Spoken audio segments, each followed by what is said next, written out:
verdict. In Los Angeles, police stepped up community outreach efforts and put out additional officers on the streets. In Atlanta, the police department joined forces with local as well as federal law enforcement to have a quicker response to the public's reaction to the verdict. Then at the nation's capital, officers have been working 12-hour shifts to patrol areas and then be on standby for any unrest. No critical race theory in Florida's public schools. The State Board of Education today approved the new guidelines forbidding the teaching of the controversial concept. Those opposed saying it's an attempt to whitewash American history. Fox 4's Capitol reporter Forrest Saunders reports from Jacksonville. Tampa City employees will soon be required to be vaccinated. The city's the first in the Tampa Bay area to implement this mandate. The mayor, Jane Castor, made that announcement today at the podium there. The goal is for the nearly 5,000 city employees in Tampa to be fully vaccinated by September 30th. Remember little eaglets, E17 and E18? Well, they had a big morning. Human babies, they take their first steps, right? A rollover. With birds, it's a little different. E18 fledged. I know, it's a verb. Just before 9 o'clock this morning, taking a little flight to a nearby pine tree where E17 was already perched. They say the eaglet came right back to the nest. Don't most eaglets when they can? The eaglets are now 87 days old. They grow up so fast, Cindy. I know, and aren't we happy that they were successful this time around? They're growing up and they're looking really pretty too, aren't they? Commitment to the American people that I would end this war. Today, I've honored that commitment.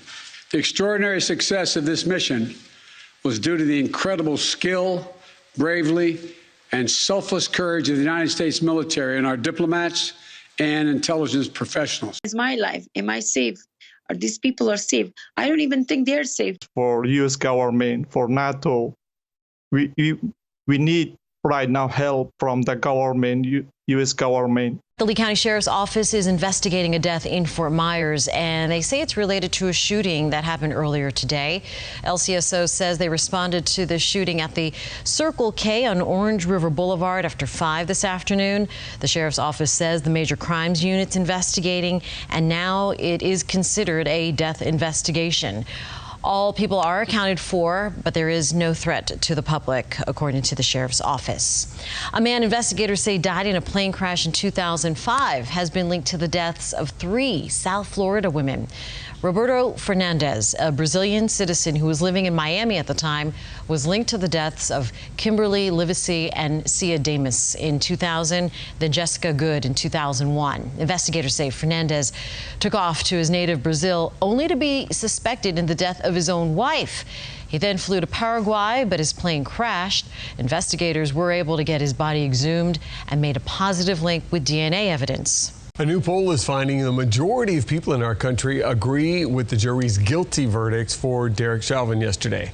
USA Today conducted that poll 3 hours after the verdict was announced. 71% of those polled said they agreed with the verdict. 62% say they intended to accept the verdict and do nothing beyond that. And there were also different views on Chauvin's motive. Nearly half believed he was guilty of murder. About a third said they believe this was a case of negligence on his part, and 11% believe his actions were an accident. The investigation I am announcing today will assess whether the Minneapolis Police Department engages in a pattern or practice of using excessive force, including during protests.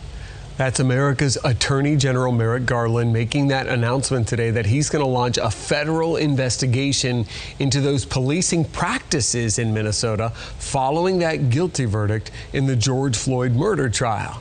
Now, the killing of George Floyd sparked a national conversation about race and the use of force by police and racism in our country in general. 4 astronauts are making their way into space after taking off this morning from Kennedy Space Center at Cape Canaveral. The launch went very smoothly. The NASA astronauts are making their journey in the SpaceX Crew Dragon capsule. It's named Endeavour. The astronauts are from the U.S., France, and Japan. They're going to spend 6 months on the International Space Station after, of course, the capsule docks there tomorrow morning. 7 other astronauts are already on the ISS. They've been there since November. And those astronauts on board the SpaceX Dragon capsule held a news conference from space. NASA astronauts Shane Kimbrough and pilot Megan McArthur welcome viewers for a quick inside peek into their world out there, along with astronauts from Japan and France. It's great to be back in space again after a few years for me. The ascent was incredible. The ride was really smooth. We couldn't have asked for anything better.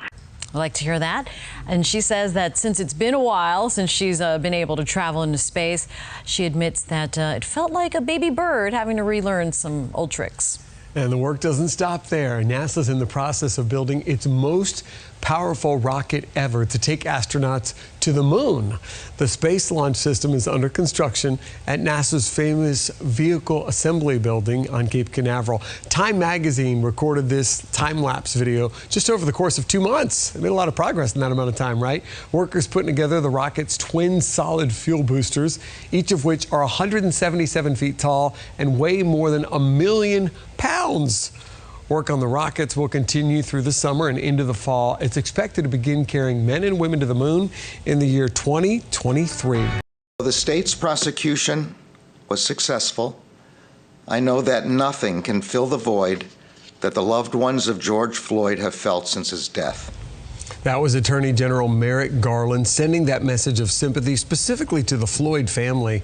He says his heart goes out to the family of George Floyd and all the families who have experienced similar losses in our country.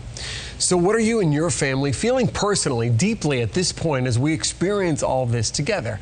I spoke with a trauma specialist today at FGCU who reminds us that that searing video of George Floyd slowly dying, surrounded by people, many of whom who wanted to stop that, has been weighing on our collective psyche for nearly a year now. Seeing it, watching it, the repetition of knowing that this had happened, just the perception of knowing that it had happened and watching it on TV was enough to cause a lot of mental health symptoms for many people.